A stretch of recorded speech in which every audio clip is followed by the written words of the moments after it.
Bueno, no quiero hacer muy larga la cosa, porque siempre que vengo empiezo a hacer recuerdos de cuando éramos chiquitos y todo eso. Pero no, siempre es una alegría volver a casa, porque acá nacimos, acá nos criamos, y cada tanto volvemos, y siempre ver caras nuevas y lo de siempre, ¿no? Eso que es natural, el crecimiento, la multiplicación, la gente que nace, que crece, que se casa, que se van y después vuelven con nietos, como en el caso nuestro esta mañana. Y forma parte de la historia de la familia de este lugar.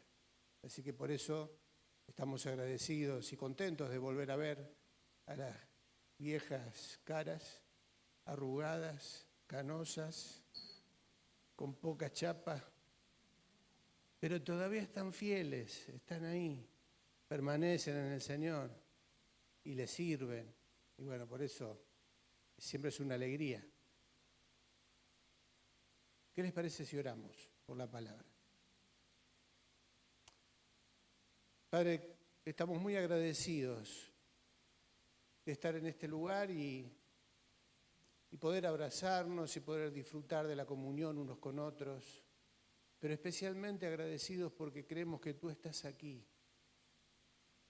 Tú estabas esperándonos, Señor, y creemos que el Espíritu Santo está en medio nuestro y por eso rogamos que pueda tomar autoridad ahora sobre cada una de nuestras vidas, especialmente sobre cada uno de nuestros sentidos, de nuestras mentes, porque queremos escuchar tu voz, Señor.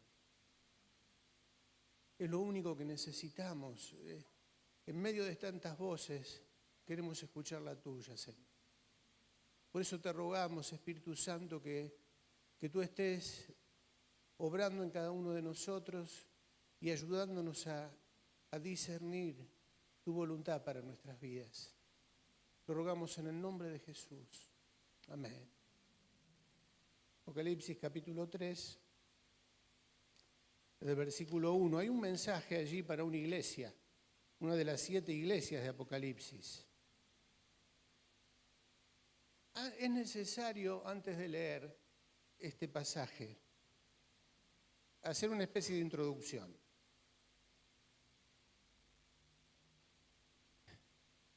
Y en realidad es una historia que forma parte de la historia universal, podríamos decir. Este lugar, Sardis, pertenece a una de esas 7 iglesias que están en Apocalipsis al principio y que está en una región de lo que hoy sería Turquía, cercana al mar Egeo. Ahí estaba Éfeso, Esmirna, Pérgamo, Filadelfia, Laodicea. Bueno, entre medio de estas iglesias estaba Sardis. Se dice que la iglesia de Éfeso fue pastoreada por el apóstol Juan. Ya en el primer siglo, la iglesia de Éfeso comienza una obra misionera, una obra evangelística, y a partir de Éfeso, por la ruta en donde estaban estas ciudades, comienzan a levantarse obras, podríamos decir anexos, podríamos decir iglesias, que son hijas espirituales de Éfeso. Fue una especie de avivamiento después de los viajes de Pablo, en donde se hizo el primer encuentro allí con los cristianos en Éfeso, en donde se funda una congregación que después pastorea Juan, pero que fue un mover de Dios impresionante. Y a partir de Éfeso surgen estas congregaciones. Pero como les decía, antes de esta historia, Sardis era una ciudad muy importante. Había sido la capital de Lidia, un imperio de ese momento. Estamos hablando de 700 años antes de Cristo. Y Sardis fue famosa por un rey. Ese rey se llamaba Creso.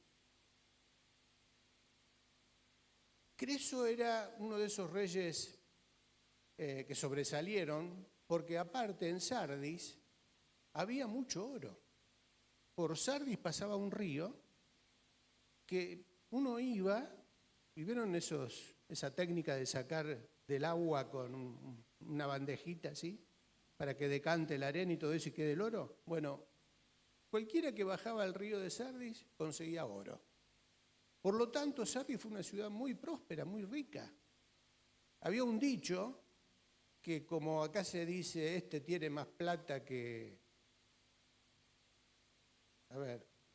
de hoy, más plata que Omar, más plata que Cacho Gómez. No, más plata que Rockefeller. ¿Vieron que se pone, Bueno, se decía de Creso lo mismo. Si había alguien rico, se lo comparaba con Creso, por la riqueza que tenía. Y Sardis era una ciudad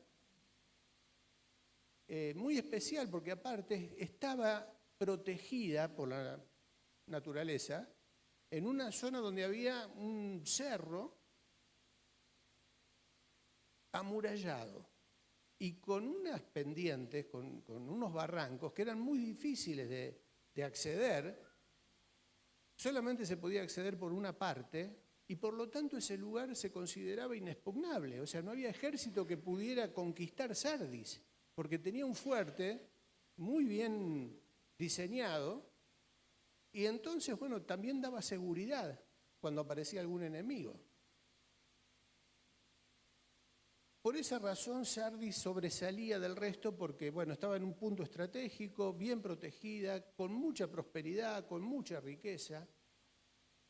Y Creso se consideraba un rey sobresaliente. Por otro lado, bueno, agrandado encima Creso, agrandado, orgulloso de lo que tenía y de lo que era. Hasta que en la historia aparece el Imperio Persa. El Imperio Persa con el reinado de Ciro. ¿Escucharon hablar de Ciro? Bueno, Ciro y los persas van a decir. Bueno, sí, era Ciro el rey de los persas.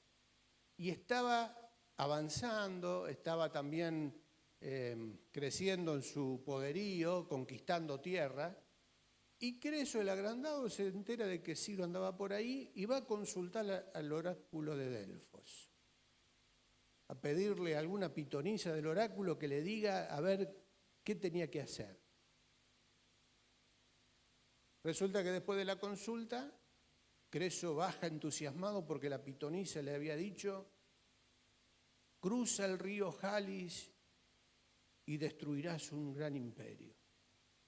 Ah, dijo Creso, listo. Armó el ejército, se organizó para cruzar el río Jalis, enfrentar a Ciro. ¿Y qué sucedió? Se destruyó un gran imperio, el de él. Resulta que él había entendido que el imperio que iba a destruir era el de Ciro, pero no. Ciro lo sacó corriendo al pobre Creso. No había forma de vencer a semejante poderío militar. Y Creso tiene que huir, volver a Sardis, y él pensaba de que Ciro no lo iba a perseguir y que en Sardis iba a estar seguro porque tenía unas murallas inexpugnables. Pero ¿qué pasó? Ciro lo persigue. Llega a Sardis y es cierto, Ciro se encuentra con un lugar muy difícil, pero sitia lo que era Sardis, hasta que en un momento, a la noche, uno de los guardias del muro, recorriendo el muro, quizás se inclina así para ver, ¿y qué le pasó? Se le cae el casco. Se le cayó el casco por el barranco de la muralla. ¿Qué hizo? Lo tengo que ir a buscar porque si no estoy en problema. Entonces, este soldado baja por un lugar secreto que ellos conocían, recupera el casco y vuelve, sin darse cuenta que espías del ejército de Ciro lo estaban viendo. Y al ver por dónde bajó, ¿qué se imaginan que sucedió? Exactamente. Vieron que bajó un soldado por un lugar que ellos no se habían dado cuenta y quisieron solamente seguirlo para saber por dónde era que se podía acceder.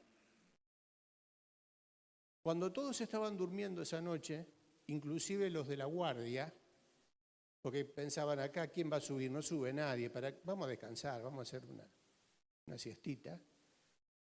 Y en medio de la noche, sin siquiera pelear, el ejército de Ciro subió por ese sendero, llegó a la fortaleza, la tomó por completo sin ni siquiera pelear. De esa manera fue tomada Sardis y fue destruido el imperio de Creso y los persas tomaron ese lugar sin ningún tipo de complicación. ¿Interesante la historia? Me van a decir, ¿qué me interesa saber esta historia? ¿Qué tiene que ver con Apocalipsis capítulo 3? Sin embargo, tiene algo que ver, bastante que ver. Esto, decía, sucedió en la época de Ciro, pero después del imperio persa, ¿qué imperio dominó el mundo? Griego, muy bien. La época de Alejandro Magno. Estamos hablando ya cerca de los 300 a.C. Y Alejandro Magno conquista toda esa zona, derrota al imperio de Ciro, el imperio persa, y establece su organización. Antíoco, que era uno de los generales de Alejandro, toma esa zona y la vuelve a tomar de la misma manera que la tomó Ciro. Se descuidaron, se volvieron a descuidar los que estaban en Sardis y por no estar atentos, por no estar vigilantes, por no cuidarse, Antíoco vuelve a sitiar ese lugar y a conquistarlo otra vez, de una manera muy sencilla. Después de los griegos, ¿quiénes vinieron? Los romanos. Ya estamos en el primer siglo, época de Tiberio, contemporáneo a Jesús. Y el imperio romano también vuelve a tomar, o sea, Sardis, de la fama que tenía de ser inexpugnable, era el pueblo más fácil de conquistar. Vamos nosotros, le sacamos pecho y salen corriendo. Uno de los detalles o de las características del imperio persa era que cuando conquistaban un lugar no se imponían con violencia, no tomaban esclavos y los hacían sufrir bajo su autoridad. No era que eran sanguinarios como otros imperios. Por ejemplo, el asirio era un imperio que liquidaba, ni siquiera tomaba esclavos. Pero los persas no, tenían otro sistema. Conquistaban, aparte de por las armas, también culturalmente, hacían un trabajo muy fino y ese trabajo consistía en matar el espíritu de rebeldía, el espíritu guerrero, y cambiarlo por otro espíritu. ¿En qué sentido? Una de las cosas que hacían con los soldados, en el caso de Sardis puntualmente,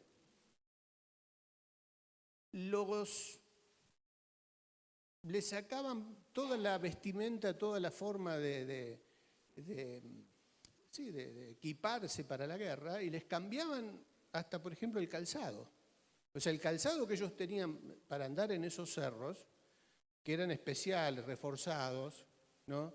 Tipo Caterpillar, tipo así de esos borcegos con suela de goma inyectada, muy bueno, calzados especiales. Se los sacaban y ¿qué les ponían? Sandalias, chancleta, pantufla. En este momento, decíamos, es el Imperio Romano el que está bajo el gobierno de esa zona. ¿Y cómo estaba Sardis? Cuando uno hace un estudio de todas las iglesias de Apocalipsis, el resto de las congregaciones también estaba en un lugar no solo con este trasfondo político, sino con un trasfondo espiritual denso. Eran ciudades con mucha mitología, el politeísmo era lo que gobernaba el mundo espiritual. Había templos para todos los dioses. Había un dios para cada día de la semana, había dioses para el cultivo, para la lluvia, para la guerra, bueno, tenían altares y dioses para todos los gustos. Y había mucha presión espiritual en esa ciudad, aparte de lo político. Y este mensaje está dirigido a una iglesia que, a diferencia de las otras que tenían problemas y hasta persecución, cuando uno lee el mensaje a Esmirna, a todas las congregaciones, hubo mártires ahí, hubo hermanos que perdían la vida por dar testimonio de la fe. La única iglesia que no tenía problema, ¿cuál era? Sardis. Sardis le caía bien a todo el mundo. O sea, no le causaba problemas a nadie. En el mensaje a Sardis no aparecen detalles que aparecen en las otras, de persecución, de oposición, de lucha. No, Sardis era una iglesia que tenía obras, porque el Señor le dice, yo conozco tus obras, pero también le dice que no había hallado perfectas esas obras. O sea, obras hacía, tenía vida social, tenía vida de obras que realizaban, pero dice que no estaban perfectas, parecían que hacían algo, pero en realidad, ¿cuál era la situación espiritual de Sardis? Estaba muerta. Estaba muerta. Tenés nombre como de que vive, pero tu realidad es que estás muerta. Sardis vivía siempre recordando las épocas pasadas, el apogeo que tuvieron en algún momento. Ese era el estilo de la ciudad, ¿no? El perfil que tenía la ciudad. Vivían de los recuerdos, de lo que había sucedido en alguna oportunidad, tanto en lo político como también en lo espiritual. Porque si decimos que Sardis es el fruto de un avivamiento que surge a partir de Éfeso, iglesias que se construyen en otras ciudades, también podrían recordar ese momento de apogeo espiritual. Yo lo conocí a Juan, y yo conocí a aquellos que salieron a la obra misionera, que fundaban congregaciones en un lado, en el otro, que salieron de este lugar y que abrieron una obra en Atalaya, Iglesia de Mizpa, y salieron de este lugar y la Iglesia del Camino, allá en Villegas, y salieron de este lugar y se fueron a Colón, en Entre Ríos, y salieron de este lugar y se fueron al Monte Santiagueño, y también a Las Parejas en Santa Fe. Es una historia conocida para algunos, ¿no?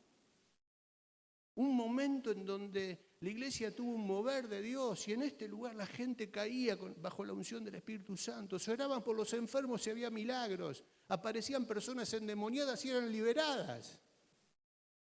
¿Algunos de ustedes vivieron esta historia? Levanta la mano aparte de Amanda. ¿Cuántos hay?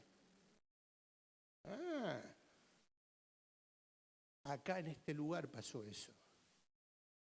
Un mover de Dios que impulsó a la iglesia a salir. La iglesia de Sardis también recordaba esas épocas de avivamiento. Nosotros, sí, tuvimos un origen, tuvimos un principio, pero resulta que ahora el Señor Jesús, ¿qué les dice?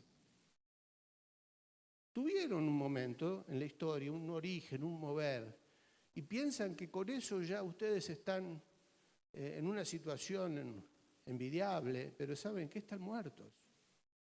No hay vida de Dios. El Espíritu Santo nos está moviendo como en ese tiempo. Están perdiendo cosas que habían conquistado. Se les está escapando de las manos todo aquello que recibieron en su momento. Entonces, ¿qué les dice el Señor? Sé vigilante y afirma las otras cosas que están para morir. Había cosas que se estaban perdiendo, que se estaban muriendo. Y el Señor le dice, cuidado, lo que te queda todavía, no lo pierdas, afirma eso. Porque no he hallado tus obras perfectas delante de Dios. Acuérdate, pues, de lo que has recibido y oído. Acá el Señor, ¿qué comienza a hacer en este mensaje? Apela al recuerdo. Bueno, ¿se acuerdan ustedes de todo lo que levantaron la mano hoy? ¿Se acuerdan? de aquella época, de lo que hemos recibido como iglesia de parte del Señor, la visión de la iglesia, la identidad de la iglesia. ¿Se acuerdan todo eso que pasó? Acuérdense de lo que recibieron de parte de Dios.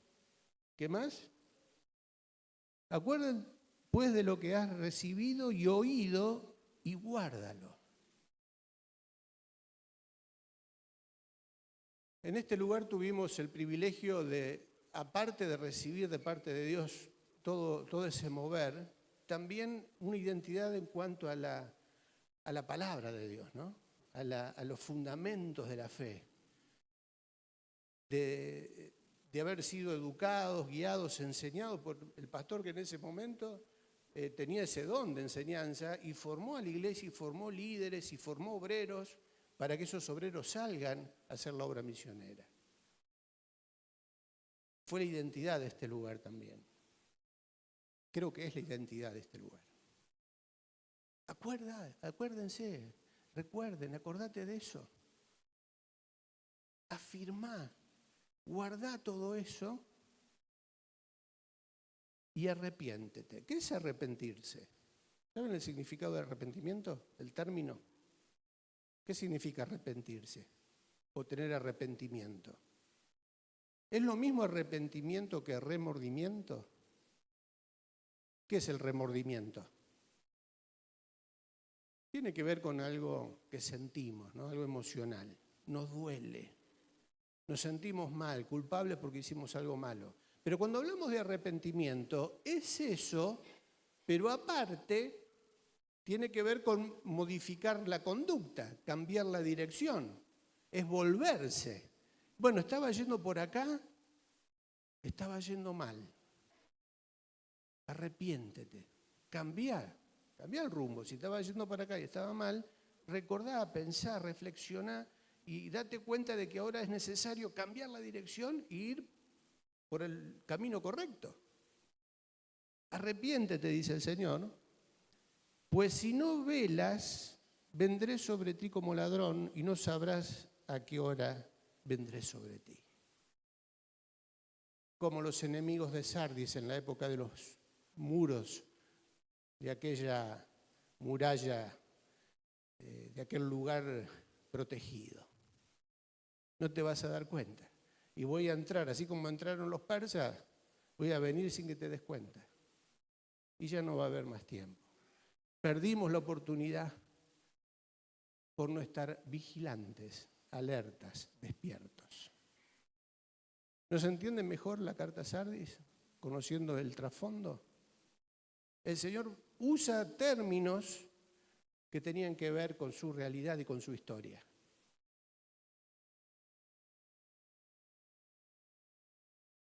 Lo que sigue, quizás, si no me echan antes, lo seguimos el domingo que viene. Pero ¿cómo quisiera concluir en esta mañana? Que juntos podamos reflexionar sobre nuestra situación espiritual, hoy. Y cuando hablo de nuestra situación espiritual, me estoy refiriendo no a la Iglesia de La Paz solamente, si bien usé como ejemplo nuestra historia, o parte de nuestra historia, tiene que ver con la historia de la Iglesia de Emmanuel, tiene que ver con la historia de la Iglesia cristiana en el mundo de hoy. Porque este mensaje a Sardis no es un mensaje destinado hoy a la Iglesia de La Paz solamente. Es la realidad de la Iglesia cristiana en estos últimos tiempos. Lamentablemente, por lo que nosotros, aunque estamos a 800 kilómetros de acá, nos enteramos no solo de lo que pasa en Argentina, sino, como ustedes también, se están enterando de lo que está pasando en la Iglesia de Jesucristo en este tiempo en el mundo. Y especialmente en ciudades importantes, grandes, en donde ya se está perdiendo la identidad de pueblo de Dios. Se está perdiendo la identidad del reino de los cielos, un reino que fue instituido por el Señor. ¿Para qué? Para conquistar, no para ser conquistado. O sea, la identidad de la Iglesia de Jesucristo es una identidad de guerreros, compuesta por guerreros que tienen que avanzar y conquistar al enemigo, no ser conquistados por el enemigo. La Iglesia de Jesucristo es una iglesia de soldados equipados con la armadura de Dios. Por lo tanto, yo creo que esto, a mí en primer lugar, como siempre decimos, nos hace reflexionar. ¿No será que nos estamos dejando dominar, influenciar y seducir, como lo hizo Ciro el persa, por un mundo que nos está cambiando la cabeza, que nos está cambiando la identidad? ¿No será que nos estamos sacando los borcegos para andar en pantuflas, porque es más cómodo? ¿No será que en estos tiempos la Iglesia de Jesucristo en general está abandonando las armas de Efesios 6 para empezar a tocar la flautita dulce y a tejer en crochet? ¿En qué está ocupada la Iglesia de Jesucristo en estos tiempos? Me cuentan que hay congregaciones acá en Buenos Aires, sin irse lejos, congregaciones que, alguien me contó, que una vuelta el pastor de una iglesia, no sé si es una de acá cercana, le dijeron: predicaste largo hoy, ¿eh? Terminó de predicar y le dijeron: predicaste largo. Predicaste 13 minutos. 13 minutos fue la predicación. Y se lo dijeron en serio: predicaste largo. ¿Por qué? Porque el tiempo de predicación es de 10. Y se había pasado 3 minutos y lo retaron porque se pasó 3 minutos. No sé si alguien conoce esta historia, hágame alguna seña por ahí, pero... ¿Por qué? Porque ahora las reuniones cristianas están cronometradas y que la predicación no puede superar eso, porque si no la gente se distrae, se aburre y se va, o ya no tiene interés y no. Y aparte los temas de predicación, tiene que ser todo charla motivacional. No vengas a hablarnos del pecado, no vengas a advertirnos de los peligros, no vengas a hablar del arrepentimiento. Por eso digo, capaz que después de acá... No, y si es demasiado duro, no sé si hay que darle ofrenda a este pastor, ¿eh? Más vale. Quizás estoy exagerando aparentemente, pero está sucediendo eso en el mundo cristiano de hoy, en donde todo se regula según el gusto del consumidor. O sea, la gente que viene a la iglesia tiene que sentirse cómoda. Hay que crear un clima. Hay que apagar las luces, hay que poner una música así, hay que crear un ambiente en donde la gente se sienta cómoda. Uy, capaz que estoy metiendo la pata y te están apagando las luces, menos mal que están prendidas. Claro, no hables de temas incómodos, no sea que se ofendan y se vayan. Y nosotros necesitamos que la gente venga porque hay que sostener las finanzas de la iglesia. Y nos perdemos a un potencial ofrendante. Hay congregaciones que se están regulando de esta manera.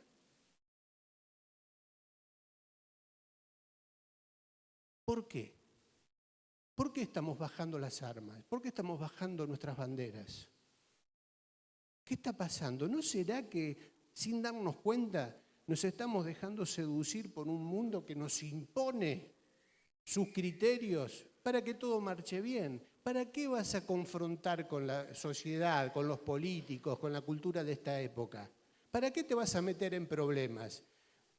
No hagas nada de esto, entonces no vas a tener oposición ni conflicto. Era lo que sucedió en Sardis. No tenían problemas, pero ellos tampoco le causaban problemas a nadie, porque les mataron el espíritu combativo. Espiritualmente también en estos tiempos puede pasar eso con la iglesia, que se deja seducir por las filosofías del mundo. ¿Me están entendiendo? ¿Están entendiendo el espíritu con que lo digo? Porque, repito, esto es una realidad que está marcando la identidad de muchas iglesias, porque están perdiendo la identidad propia. Por esta razón, ¿qué dice el Señor? Acordate de lo que recibiste, no dejes que se muera lo poco que te queda. Acordate. Yo formo parte de esta congregación también, porque nací acá. Y vivimos aquella época. Y yo creo que el Señor hace nueva todas las cosas. No es para volver a repetir cosas del pasado, no me entiendan mal. No estoy diciendo vamos a volver a hacer el formato de las reuniones de aquella época, la manera de ministrar de aquella época. Vamos a repetir todo lo que dio resultado en un momento de nuestra historia. No se trata de eso. He aquí yo hago cosa nueva, dice el Señor. Pronto saldrá luz. Dios tiene cosas nuevas para su iglesia. Cosas que nunca se han vivido antes, se van a vivir en este tiempo, porque no falta mucho, como decía Moni, para que el Señor venga. Y tenemos que estar alertas, despiertos, preparados, porque va a haber un derramamiento del Espíritu de Dios sobre su pueblo. La profecía de Joel, ¿se acuerdan? Derramaré mi espíritu sobre toda carne antes que llegue el día grande y espantoso de Jehová. O sea, antes que el Señor venga y va a venir en juicio, no va a venir para empezar de vuelta otra vez. No, vino como siervo, pero vuelve, como dice la canción, como rey, en caballo blanco, con espada y a juzgar. Así va a volver el Señor. Pero antes de que Él regrese, el Espíritu Santo va a ser derramado sobre su iglesia, para que la iglesia lleve adelante el gran contraataque final, el gran ataque final, con el Evangelio de salvación para que conozcan al Señor y se salven los que faltan. ¿Quién tiene que hacer ese trabajo? Nosotros, la iglesia. Esa es la identidad de la iglesia. ¿Ustedes quieren recuperar y afirmarse en la identidad del Señor? ¿De la iglesia del Señor? ¿Sabe dónde está la fórmula? ¿Dónde está? Me encantó un niño que me recibió hoy con unos caramelitos. No sé si está por ahí. ¿Está en la escuela bíblica? Y había un cartelito que decía, si tenés una Biblia física. Y él vio que yo tenía la Biblia física. Tengo la Biblia física. Entonces me regaló una bolsita con caramelo. Bueno, ¿en dónde tenemos los fundamentos de nuestra fe? ¿En dónde tenemos la identidad para la iglesia de Jesucristo registrada y enseñada? ¿En dónde está? Acá. Queremos recuperar la identidad de la iglesia del Señor, la visión misionera, la gran comisión de Mateo y en otros pasajes. Tenemos que recuperar eso que lo tenemos a nuestra mano, a nuestro alcance. Y va a haber cosa nueva de Dios. No se va a volver a repetir la historia del pasado, pero sí va a haber un derramamiento del Espíritu Santo que sí en lo que va a coincidir, ¿sabe en qué es? En que nuestras bocas se van a abrir. Vamos a empezar a decir cosas que antes pensábamos que nunca diríamos y que ahora van a surgir, porque el Espíritu Santo va a poner palabra en nuestra boca para que compartamos con otros, para que escuchen el mensaje del Evangelio. Y la gente que pensábamos que nunca se iban a convertir, de repente van a ser tocadas por el Señor. Aquellas que están destinadas para vida eterna van a ser tocadas por el Señor y van a escuchar el mensaje. Porque nosotros como pueblo de Dios vamos a recuperar y a no dejar morir lo que se está muriendo. 2, amén. 3. Nos animamos en esta mañana a presentarnos delante del Señor y a decirle, Señor, me arrepiento. Porque el pedido del Señor es, también arrepiéntete. ¿De qué nos tenemos que arrepentir? De dejarnos seducir por los argumentos de Persia, por la filosofía de este mundo que nos quiere cambiar la cabeza y hacer que nuestra identidad se modifique o se distorsione con las filosofías del mundo. No, pero para ganar al mundo y no tener problemas, tenemos que hacer lo que ellos hacen. Tenemos que adaptarnos para que puedan escuchar nuestro mensaje. Es al revés. Ellos se tienen que convertir a nosotros, no nosotros a ellos. ¿No dice así la palabra? Que ellos se conviertan a ti. No, pero en una de esas se van a ofender, no les va a gustar, se van a ir. los que van a ser del Señor se van a quedar y se van a afirmar y van a crecer y van a llevar frutos. No podemos negociar con el mundo para pasarla bien. El Señor nos pide que reflexionemos, que nos acordemos, que recuperemos nuestra identidad. ¿Somos guerreros o qué? ¿O somos tejedores de crochet? ¿Nos podemos calzar de vuelta el calzado apropiado para la guerra? ¿O es más cómodo andar en chancleta?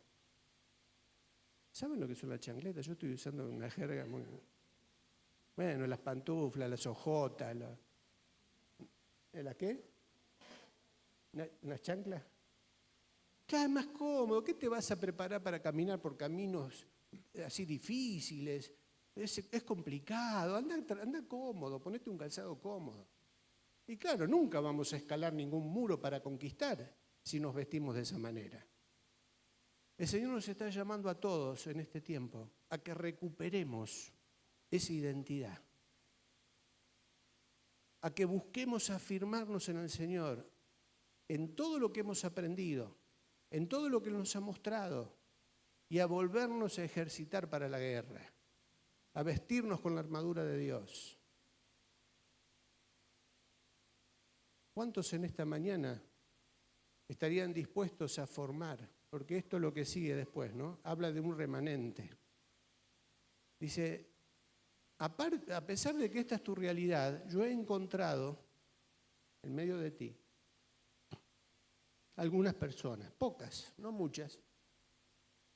Tienes unas pocas personas en Sardis que no han manchado sus vestiduras. Un remanente, siempre hay un remanente, ¿no? Siempre hay un remanente.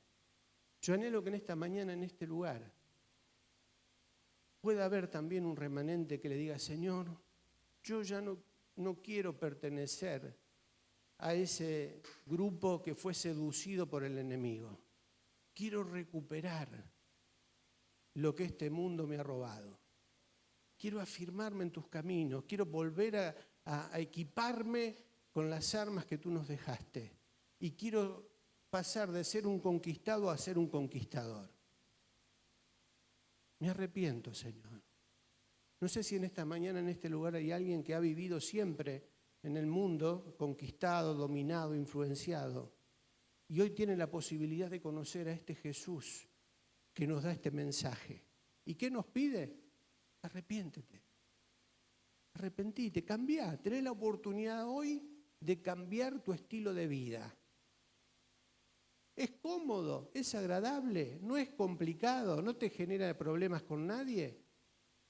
Arrepentite, porque si sos un hijo de Dios, si sos un seguidor de Jesucristo, si sos un discípulo del Señor Jesús, Jesús le dijo a sus discípulos, si a mí me han perseguido, si conmigo tuvieron problemas, no esperen ustedes otra cosa, ¿eh?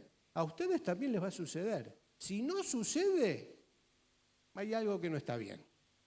Porque un hijo de Dios, un seguidor, más que seguidor, no me gusta mucho la palabra seguidor, pero alguien que quiere servir al Señor y hacer su voluntad, tarde o temprano, es cuestión de tiempo, tarde o temprano va a tener que entrar en guerra con el mundo. Ahora, si se deja dominar y seducir por las filosofías de Persia, y sí, nunca va a querer tener problemas, puede venir a la iglesia de vez en cuando para tranquilizar su conciencia.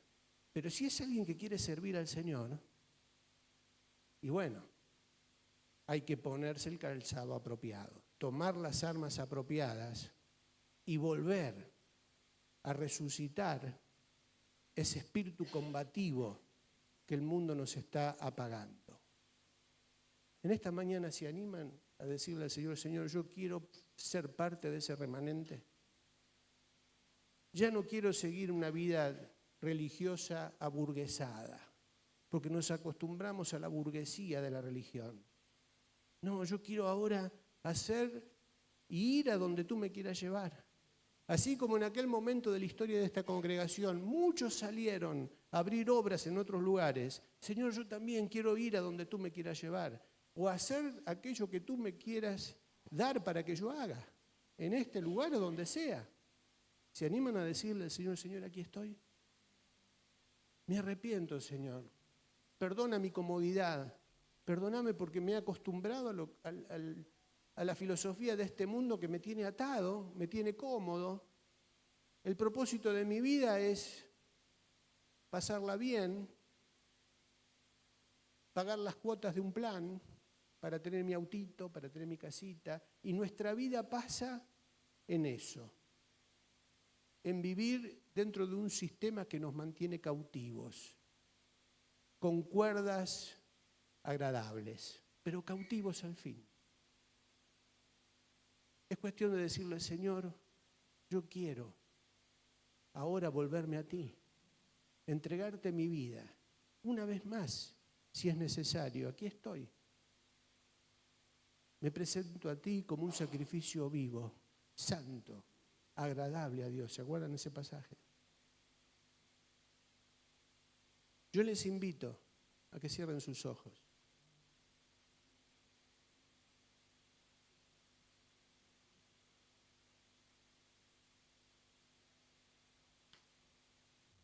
Y si alguno quiere en oración decirle esto al Señor, yo le invito a que lo hagan. Yo voy a orar por ustedes también, por mí, y pedirle al Señor que su Espíritu Santo pueda descender en medio nuestro. ¿Se anima a pedirle al Señor que derrame su Espíritu en este lugar? El Espíritu Santo que vuelva a recuperar el trono que perdió. Porque quizás sin darnos cuenta le hemos cedido el trono a otro. Nos animamos en esta mañana a decirle, Señor, Espíritu Santo, recupera el trono. Siéntate en el trono de mi vida.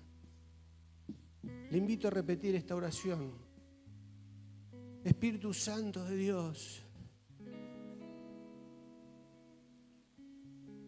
vuelvo a entregar mi vida a ti y te invito a que te sientes en el trono y desplaces a los imperios de este mundo que han pretendido seducirme y dominarme para que no cumpla con tus propósitos.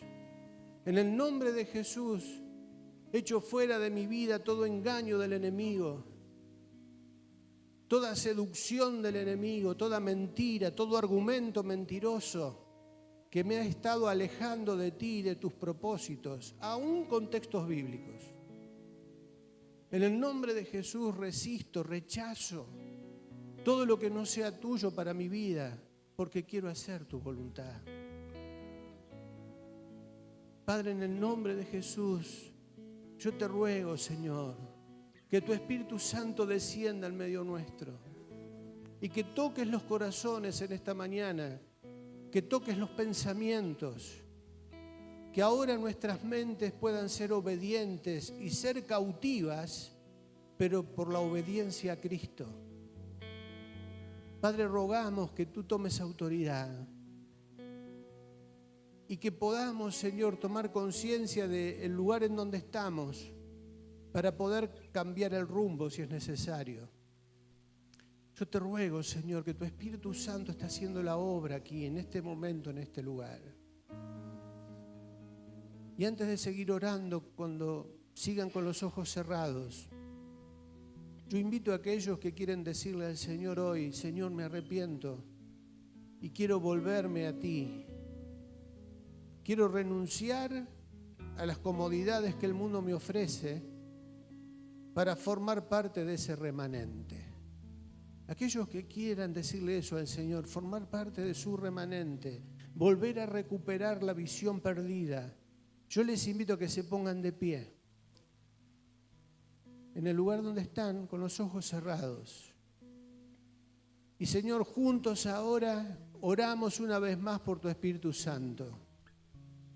Señor, tú conoces los corazones, tú conoces las vidas, Señor. Quizás hemos estado perdiendo el tiempo en otras cosas, porque fuimos engañados, seducidos, distraídos por las cosas del mundo. Pero, Señor, nos damos cuenta que en estos tiempos es importante que volvamos a recuperar lo perdido, lo abandonado.